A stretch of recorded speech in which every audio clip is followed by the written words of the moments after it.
Video like जरूर कर लीजिए और ऐसे वीडियो लगातार फ्री में पाने के लिए चैनल को तुरंत सब्सक्राइब कर लीजिए और बेल आइकन को जरूर टैप कर लीजिए ताकि आगे भी सारे वीडियो आपको मिलते रहे। यूट्यूब में फॉलो करते हैं तो प्लीज ये वाला फ्री टेलीग्राम चैनल जरूर ज्वाइन कर लीजिएगा। सारे नोटिफिकेशन सारे अपडेट यहीं पे आते हैं, ध्यान रखिए। नमस्कार दोस्तों, स्वागत है आप सभी का ऑनलाइन एग्जाम प्रिपरेशन पर, which is the part of study for civil services. दोस्तों, ऑनलाइन एग्जाम प्रिपरेशन पर टॉप 500 क्वेश्चंस की सीरीज चली है जिसमें हम आधुनिक भारत के इतिहास से संबंधित प्रश्न उत्तर देख रहे हैं और यहाँ पर हम टॉपिक वाइज देख रहे हैं, जिसमें हमने लास्ट वीडियो में टॉपिक स्टार्ट किया था 1857 यानी कि 1857 की क्रांति, 1857 का विद्रोह। तो इससे संबंधित हमने कुछ MCQ देखे भी थे, कुछ और बाकी हैं जिनको आज हम कंप्लीट करेंगे। तो चलिए स्टार्ट करते हैं। 6 नंबर का प्रश्न हमको देखना है। प्रश्न दिया गया है, महारानी विक्टोरिया की उद्घोषणा 1858 में आई और इसके बारे में निम्नलिखित में से कौन सा कथन सही है। बताना है कि कौन सा कथन सही है। 4 कथन दिए गए हैं। पहला कथन दिया गया, इसने भारतीय लोगों को कानून और धर्म और सामाजिक प्रथाओं की स्वतंत्रता के समान संरक्षण दिया। दूसरा कथन दिया गया है, महारानी विक्टोरिया की उद्घोषणा 1858 की अधिनियम की आत्मा थी। तो बिल्कुल सही है। हाँ, इनके द्वारा जो उद्घोषणा जारी हुई थी वो 1858 का जो एक्ट आया था, अधिनियम आया था, उस पर बहुत ज़्यादा इसका प्रभाव था। इसके अलावा इसने कंपनी के शासन की समाप्ति और रानी क्राउन का भारत पर शासन प्रारंभ हुआ या फिर इसकी घोषणा की। तो ये भी बिल्कुल सही है। यहाँ से ईस्ट इंडिया कंपनी का शासन खत्म हो जाता है और रानी क्राउन यानी कि महारानी विक्टोरिया का शासन शुरू हो जाता है। अब यह घोषणा की कि ब्रिटेन स्थानीय लोगों की अनुमति के बिना भारत के साथ व्यापार या निवेश नहीं करेगा। तो ये तो कथन गलत ही दिया गया है, ऐसा कुछ भी नहीं था। पहला, दूसरा, तीसरा कथन सही है। बताना है कि इसमें से कौन सा कथन सही है। तो सही कथन पहला है, दूसरा है, तीसरा है, चौथा गलत दिया गया है। ऑप्शन बी सही उत्तर चुन लेंगे, पहला, दूसरा, तीसरा। आइए इसका स्पष्टीकरण देखते हैं। ये जो घोषणा पत्र है नवंबर 1858 में इलाहाबाद में लॉर्ड कैनिंग द्वारा रानी विक्टोरिया की घोषणा की गई। मतलब रानी विक्टोरिया ने उद्घोषणा पत्र जारी किया, लॉर्ड कैनिंग ने आकर यहाँ पर पढ़ दिया। कहाँ पर? इलाहाबाद में। अब रानी विक्टोरिया तो आएंगी नहीं पढ़ने के लिए, तो यहाँ पर जो उनका प्रतिनिधित्व कर रहा था या फिर कहे कि यहाँ पर जो वायसराय था, अब क्योंकि 1857 के पहले क्या थे, गवर्नर जनरल होते थे। 1858 का अधिनियम आया, उसमें कह दिया कि अब गवर्नर जनरल का पद परिवर्तित करके वायसराय कर दिया जाएगा, इसलिए लॉर्ड कैनिंग पहले वायसराय कहे जाते हैं। तो इनके द्वारा ये घोषणा की गई। अब इसमें था क्या क्या, इस शाही उद्घोषणा का भारतीय भाषाओं में अनुवाद किया गया और सार्वजनिक रूप से इसे कई महत्वपूर्ण स्थानों पर पढ़ा गया। महत्वपूर्ण स्थान यानी कि चौपालें हो गई, जहाँ पर लोग ज़्यादा इकट्ठा होते हैं, कोई मुख्य बाजार हो गया, मंदिर हो गई, मस्जिद हो गई, तो ऐसी जगह जहाँ लोग इकट्ठा होते हैं और सार्वजनिक रूप से उन तक सूचना पहुँच सके, तो ऐसे स्थानों पर इसको भारतीय भाषाओं में अनुवाद करके, ताकि लोग समझ सकें। भारत के लोगों को ही तो समझाना था, तो उनके भाषा में अनुवाद किया और फिर समझाया उनको। और इसने भारत में कंपनी के शासन की समाप्ति की, भारत को रानी के नाम से और उसके द्वारा शासित किया जाएगा। अब ब्रिटिश क्राउन का, ब्रिटिश में आप अभी भी जानते हैं, वहाँ पर ब्रिटेन में रानी विक्टोरिया मतलब क्राउन का शासन होता है, तो उस समय भी क्राउन का बहुत महत्व था और यहाँ पर क्राउन का शासन शुरू हो गया। इसने भारतीय राजकुमारों के साथ कंपनी द्वारा की गई संधि का समर्थन किया और उनके अधिकार, सम्मान और सम्मान का वादा किया। इसके बाद इसने भारतीय लोगों को कानून और धर्म और सामाजिक प्रथाओं की स्वतंत्रता के समान और निष्पक्ष सुरक्षा का आश्वासन दिया। इन्होंने कहा कि धर्म और सामाजिक प्रथाओं की आपकी स्वतंत्रता होगी। महारानी विक्टोरिया की उद्घोषणा ने 1858 के अधिनियम को महत्वपूर्ण रूप से प्रभावित किया, जिससे कंपनी के बजाय ताज को भारत पर अधिकार दिया गया। अब 1857 की जो क्रांति थी उसका तात्कालिक कारण तो यही था ना कि जो चर्बी वाले कारतूस थे उनके प्रयोग करने से सैनिकों ने मना कर दिया था, तो वहीं से क्रांति भड़क गई थी। तात्कालिक कारण तो वही था। तो यहाँ पर उनकी धार्मिक प्रथाओं की, जो सामाजिक प्रथाएं हैं, जो धर्म हैं, उनको स्वतंत्र रूप से मानने के लिए इन्होंने कहा कि निष्पक्ष रूप से उनकी धर्म की सुरक्षा की जाएगी। तो यहाँ पर ये चीज़ अब सामने आई। इसके बाद यह व्यापार और निवेश पर प्रतिबंध लगाने के मुद्दे से नहीं निपटता था और जो बाद में भी जारी रहा, इसलिए चौथा कथन गलत दिया गया है। मतलब व्यापार और निवेश पर प्रतिबंध की बात यहाँ पर नहीं कही गई थी। इन्होंने नहीं कहा कि अब वहाँ के लोग यहाँ पर भारत में आकर व्यापार नहीं करेंगे, निवेश नहीं करेंगे, तो ऐसा कुछ भी नहीं था। क्लियर है? आई होप आपको सारे पॉइंट क्लियर हो गए होंगे। अब चलिए आगे बढ़ते हैं, अगला प्रश्न देखते हैं। अगला प्रश्न है, भारत में जनजातीय आंदोलन के कारणों के बारे में बताएं।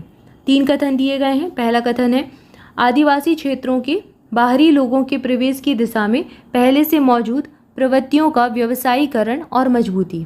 दूसरा कथन है ईसाई मिशन अपेक्षित रूप से आदिवासी क्षेत्रों में सक्रिय थे। तीसरा कथन है बिट्रेसों ने पूर्ण निजी संपत्ति को मजबूर किया और इसलिए संयुक्त स्वामित्व ने आदिवासी समाज के भीतर तनाव बढ़ा दिया।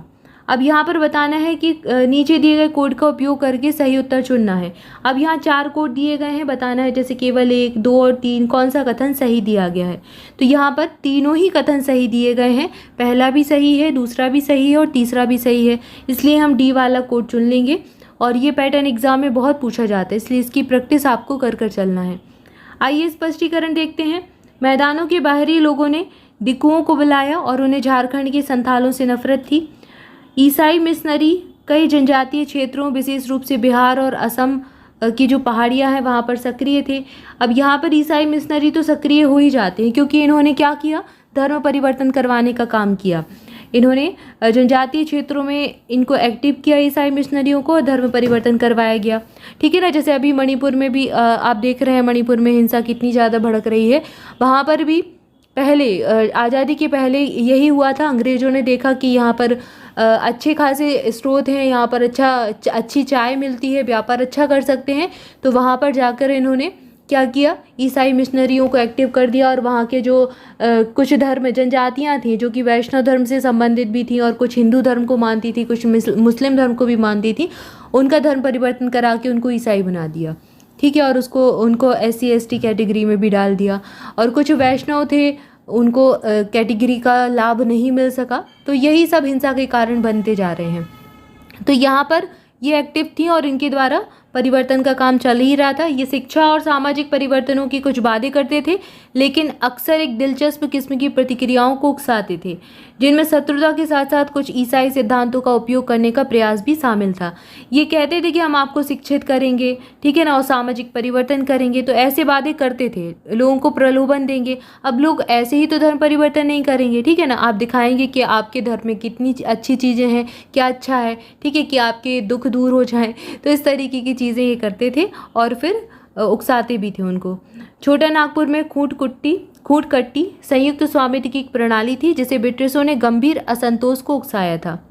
1870 और 80 के दशक का एक नया लेकिन तेजी से महत्वपूर्ण कारक राजस्व उद्देश्यों के लिए वन क्षेत्रों पर औपनिवेशिक राज्य द्वारा नियंत्रण का कड़ा होना था। तो यहाँ पर यही सारे कथन दिए गए हैं और ये सब कथन आपके सही दिए गए हैं, तीनों ही कथन सही हैं। पहला था आदिवासी क्षेत्रों के बाहरी लोगों के प्रवेश की दिशा में पहले से मौजूद प्रवृत्तियों का व्यवसायीकरण और मजबूती, तो बिल्कुल ये किया गया था। ईसाई मिशन अपेक्षित रूप से आदिवासी क्षेत्रों में सक्रिय थे, बिल्कुल सक्रिय थे, क्योंकि ये सीधे साधे लोगों को, जो आदिवासी होते थे सीधे साधे होते थे, ज़्यादा उनको ऐसी कुछ समझ होती नहीं थी, तो उनको ये आराम से धर्म परिवर्तन करा लेते थे। और तीसरा कथन भी सही दिया गया है। अब आगे बढ़ते हैं, अगला प्रश्न देखते हैं। अगला प्रश्न है 8वें नंबर का। प्रश्न दिया गया है निम्नलिखित में से किसे भारतीय विद्रोह घोषणा पत्र के रूप में जाना जाता है। पहला दिया गया आजमगढ़ घोषणा पत्र, लाहौर घोषणा पत्र, दिल्ली उद्घोषणा या फिर आगरा घोषणा। तो एक था आजमगढ़ घोषणा पत्र जिसको कहा जाता है भारतीय विद्रोही घोषणा पत्र। इसको उपमा दी गई है भारतीय विद्रोही घोषणा पत्र की। क्यों दी गई है आइए देखते हैं। आजमगढ़ उद्घोषणा, यह उद्घोषणा या फिर घोषणा पत्र 29 सितंबर 1857 में 29 सितंबर 1857 को दिल्ली राजपत्र में प्रकाशित हुआ था। लेखक मुगल सम्राट के पोते फिरोज शाह थे। किसके द्वारा लिखा गया? फिरोज शाह के द्वारा लिखा गया, जो कि मुगल सम्राट के पोते थे, जो लखनऊ और अवध में अंग्रेजों के खिलाफ लड़े थे। ठीक है, इन्होंने अंग्रेजों के खिलाफ लड़ाई की थी। लोगों से इस अपील में जिन्हें सेना से प्रतिष्ठित किया गया था या विशेष रूप से संबोधित किया गया, इसमें संदेह के साथ सच्चाई भी थी। और उस समय सर्वोच्च वंश खुद शाही मुहर राजा की उपाधियों से सुसज्जित था। इसने पुष्टि की और अन्याय की भावना को मजबूत किया। यहाँ पर बताया गया कि आपके साथ अन्याय हो रहा है, जिसका मूल निवासी पहले से ही विश्वास करने के लिए प्रवृत्त थे और जिसके तहत वे पीड़ित थे। तो ऐसी कुछ चीज़ें यहाँ पर थी जिससे भारतीयों को मूल रूप से भारतीयों को विद्रोही बनाने वाली बातें थी। मतलब उनको उकसाया गया था, उनको बताया गया कि आपके साथ गलत हो रहा है, अन्याय हो रहा है। तो ये सारी चीज़ें थी। तो ये आजमगढ़ घोषणा पत्र आता है जिसको कहा जाता है भारतीय विद्रोही घोषणा पत्र। बस आपको तो इतना ही याद रखना है, कब जारी हुआ था, किसने जारी किया, किसके द्वारा लिखा गया, इतना याद रखें। इससे ज़्यादा एग्जाम में नहीं पूछा जाएगा। क्लियर है। तो यहाँ पर हमारा ये टॉपिक कंप्लीट होता है। इसके बाद अगला टॉपिक है सामाजिक धार्मिक सुधार आंदोलन और इनकी सामान्य विशेषताएं। तो इस टॉपिक से संबंधित MCQ यानी कि प्रश्नोत्तर हम अगले वीडियो में देखेंगे। तब तक के लिए आप सभी चैनल के साथ जुड़े रहें। वीडियो को लाइक जरूर कर देना और अपने दोस्तों के साथ भी शेयर करना और कमेंट करके बताना वीडियो कैसा लगा। इसके अलावा आप और कौन से टॉपिक पढ़ना चाहते हैं उनके लिए भी आप कमेंट करके बताएं। किसी भी सब्जेक्ट के कोई भी टॉपिक अगर आप पढ़ना चाहते हैं तो जरूर कमेंट करके बताएं। इसके अलावा आप किस एग्जाम की प्रिपरेशन कर रहे हैं ये भी कमेंट करके बताएं ताकि आपके सिलेबस को कंप्लीट करवाया जा सके। और मोर अपडेट के लिए आप हमारा टेलीग्राम ग्रुप ज्वाइन कर सकते हैं, लिंक आपको डिस्क्रिप्शन में मिल जाएगी। इसके अलावा अगर आप स्टडी फॉर सिविल सर्विसेज के किसी भी पेड ग्रुप से जुड़ना चाहते हैं तो ये नंबर आपको यहाँ पर दिए गए हैं। इन नंबर्स पर कॉल करके आप इन्फॉर्मेशन ले सकते हैं, आपको पूरी जानकारी मिल जाएगी। हमारे हर एक एग्जाम के लिए लगातार पेड ग्रुप चालू होते रहते हैं जिसमें आपको मिनिमम स्टडी मटेरियल मिलता है, बिल्कुल आपके सिलेबस के अकॉर्डिंग एग्ज़ाम का पैटर्न उसमें फॉलो किया जाता है। इसके अलावा आपको प्रैक्टिस क्विज भी मिलते हैं जो हमारे पर डे तैयार किए जाते हैं। करंट अफेयर, जीके, जीएस सारे सब्जेक्ट के उसमें प्रैक्टिस क्विज रहते हैं आपके सिलेबस के अकॉर्डिंग, ठीक है ना। ये एग्जाम ओरिएंटेड होता है, पूरा कलेक्शन एग्जाम ओरिएंटेड होता है। इसके अलावा आपको टेस्ट सीरीज भी दी जाती है, ठीक है। तो आप अगर ज्वाइन करना चाहते हैं, आप किसी एग्जाम की प्रिपरेशन कर रहे हैं और कम समय में आप तैयारी करना चाहते हैं तो आप इसको ज्वाइन कर सकते हैं। ज्वाइन करने के लिए आपको डिस्क्रिप्शन को फॉलो करना है या फिर इन नंबर्स पर कॉल करके इन्फॉर्मेशन लेनी है। Thank you for watching this video. जुड़े रहें चैनल के साथ, स्वस्थ रहें, मस्त रहें, मुस्कुराते रहें, पढ़ाई करते रहें। मिलेंगे नेक्स्ट वीडियो में। Thank you so much.